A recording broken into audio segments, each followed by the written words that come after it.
Bonjour à toutes et à tous, et on se retrouve pour une nouvelle vidéo sur ma chaîne.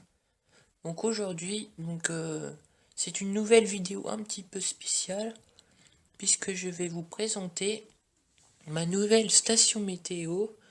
Donc comme vous pouvez le voir, voilà, il y a des photos qui défilent. Donc pourquoi cette petite vidéo? Tout simplement parce que ça fait partie de ma chaîne, ça fait partie de la météorologie. Donc je vous présente un petit peu cette station. Donc je l'ai installée depuis le début 2017. Donc les anémomètres sont placés à quasi 10 mètres de haut, donc environ 8 mètres à 9 mètres. Et puis sinon, la station, tout ce qui est pluviomètre, thermomètre, hygromètre.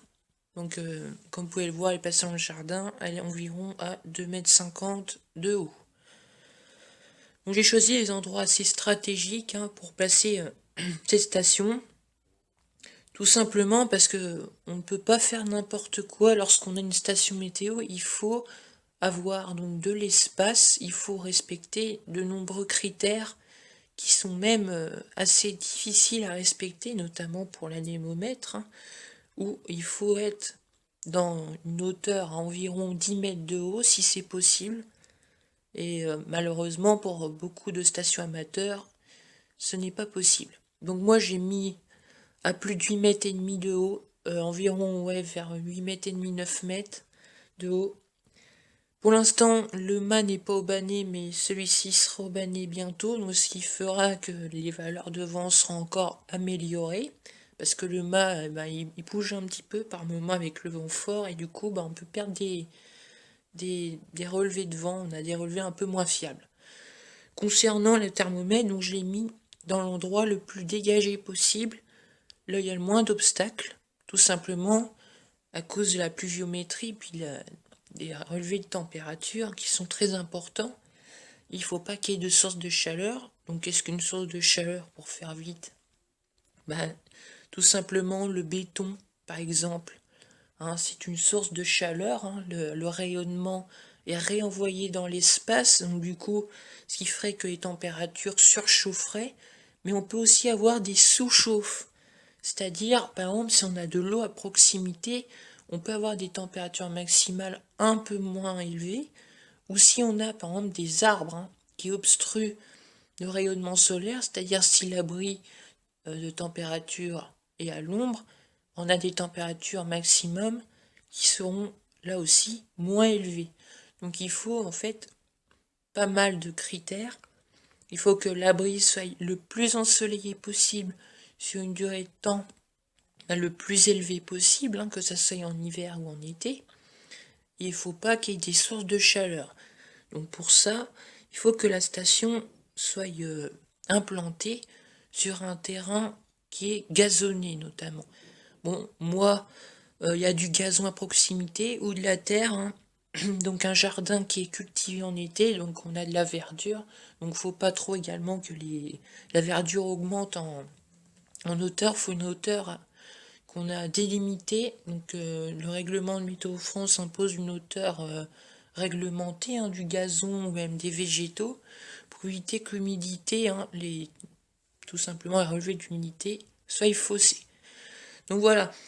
Donc j'ai essayé de respecter au maximum ces critères. Donc la hauteur aussi joue, la hauteur de la sonde de température joue également, tout simplement, parce que si on est plus près du sol, on peut avoir une surchauffe, même si on est sur du gazon, on peut avoir une petite surchauffe, bon c'est pas très méchant. Il y a aussi le cloisonnement qui joue un rôle assez important. Donc moi je suis en un terrain quand même cloisonné. On peut voir qu'il y a une haie quand même assez importante qui fait effet d'écran. Qu'est-ce que ça veut dire? Finalement, s'il y a du vent, le vent va être complètement stoppé, comme si vous êtes derrière un mur et que le vent, vous le sentez quasiment pas. Bon, ça fait des petites dépressions à l'intérieur du cloisonnement, mais c'est pas énormément grand chose. Mais bon, j'ai augmenté l'ISS au-dessus de la hauteur de cette haie, du coup, on a de l'air perpétuel, mais un faux climat, donc on m'a dit non, comme c'est un endroit cloisonné notamment, on a un risque de surchauffe. Donc ils m'ont pas accepté pour l'instant le réseau statique. Mais bon, c'est pas très très grave. Hein. J'ai pas observé depuis 2017 la moindre surchauffe, que ce soit en température minimum ou en température maximum. J'ai des températures qui sont vraiment conformes à d'autres stations qui sont à côté. Puis bon, bah relevé pluviométrie, donc je vous dis que on est dans un endroit assez dégagé. Il y a peu d'obstacles. Donc niveau pluviométrie, j'ai des bons relevés. Donc rien d'incroyable. Donc voilà. Hein. Donc voilà les critères principaux que j'ai respectés en essayant de faire le mieux possible. Donc maintenant parlons un peu de la station. Quelle marque c'est? Donc c'est une Davis Vantage Pro 2 qui sera d'ailleurs améliorée d'ici peu. Ce sera une Davis Vantage Pro 2. Quelle est la différence? C'est tout simplement qu'on aura des sondes supplémentaires. Donc j'achèterai prochainement une sonde d'ensoleillement et de dose UV pour mesurer la quantité d'UV qui va être présente, donc que ce soit en été ou en hiver, et puis l'ensoleillement qui se mesure en watts par mètre carré pour observer l'ensoleillement par rapport aux autres stations, faire des comparaisons notamment.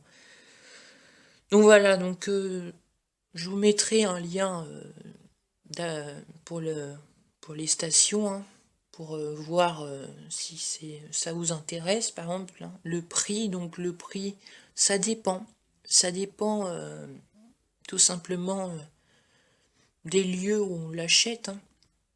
Il y a des lieux en France qui sont très intéressants, Météo Shopping, donc ils font des prix vraiment raisonnables, des promotions. C'est du matériel de qualité. Donc moi je l'ai acheté pas en France, ma station, je l'ai acheté aux Pays-Bas, en Europe.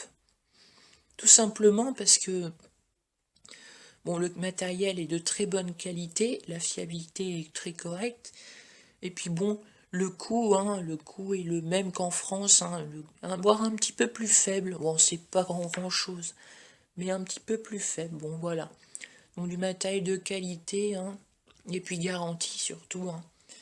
Donc c'est pour ça que j'ai été me diriger vers ce site-là, dans les Pays-Bas, qui est très très très très très correct, avec des matériels, donc je vous l'ai dit, de qualité. Et puis s'il y a un problème, ils s'en occupent très vite.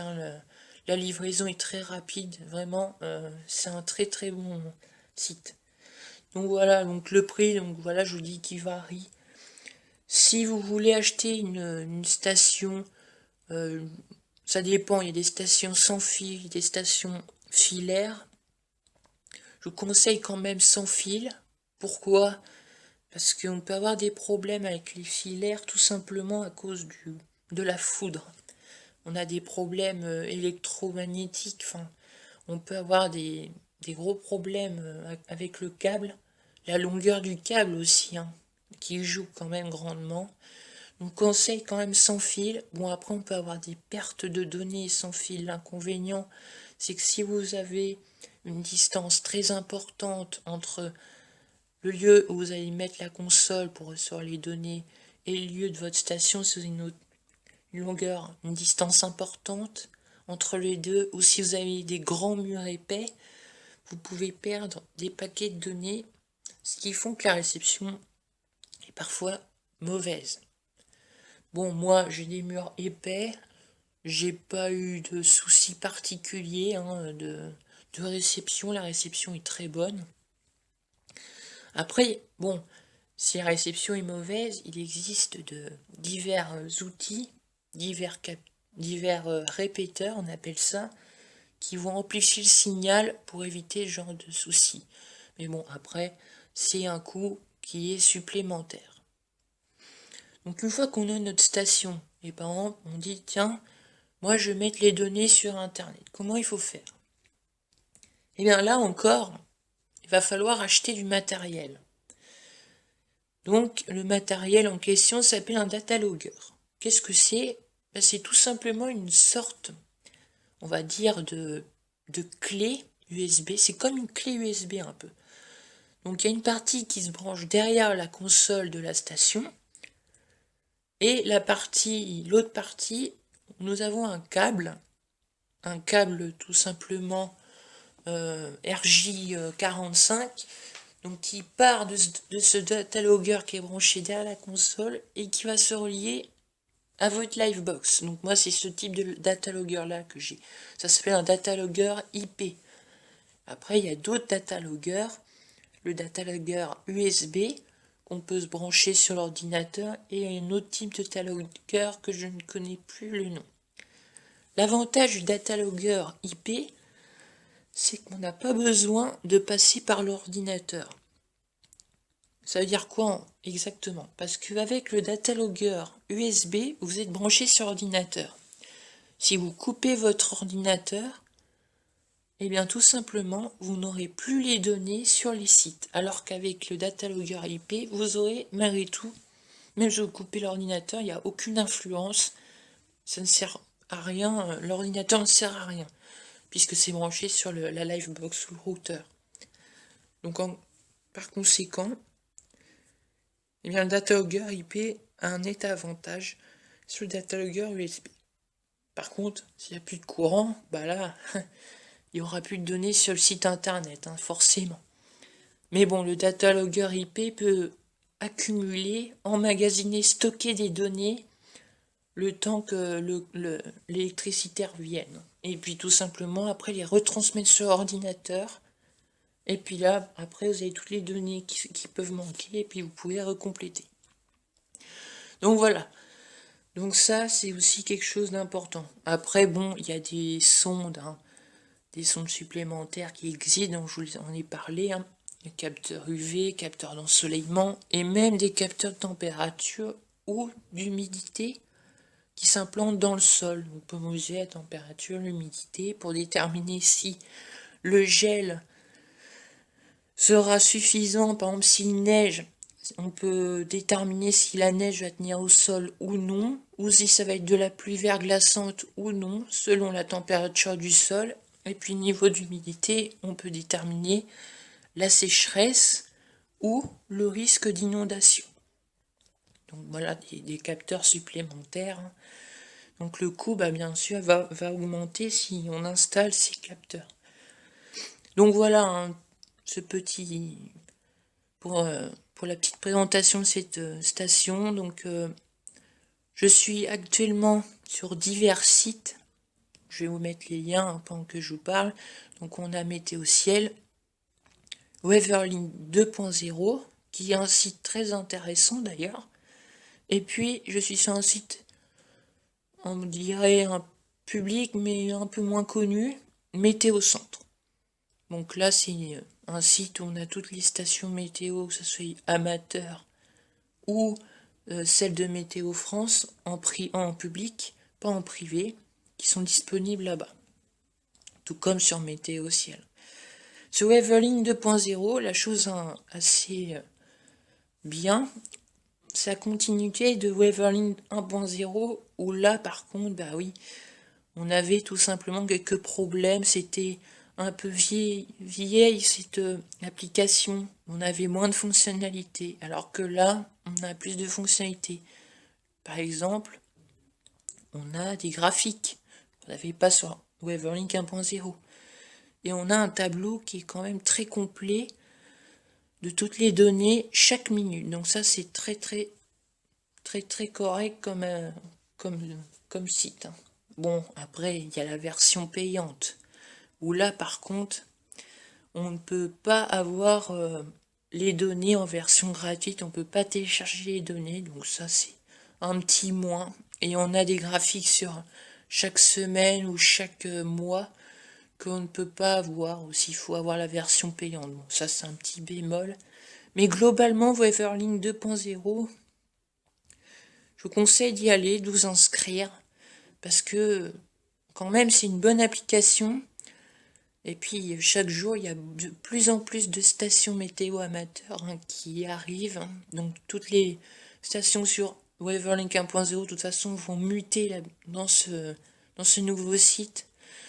Donc si vous voulez avoir votre météo à quelques kilomètres de chez vous. Donc je vous conseille Weatherlink 2.0. Il suffit juste de s'inscrire et puis après de regarder sur la carte donc votre lieu et puis les stations qui y correspondent. Donc voilà. Donc j'espère que voilà cette vidéo vous aura plu. N'hésitez pas à poser des questions, les commentaires pour des petits renseignements si cela vous intéresse. Et puis donc je vous remercie de m'avoir écouté. Je vous souhaite à tous un bon week-end, une bonne semaine et puis je vous retrouve pour de prochaines vidéos.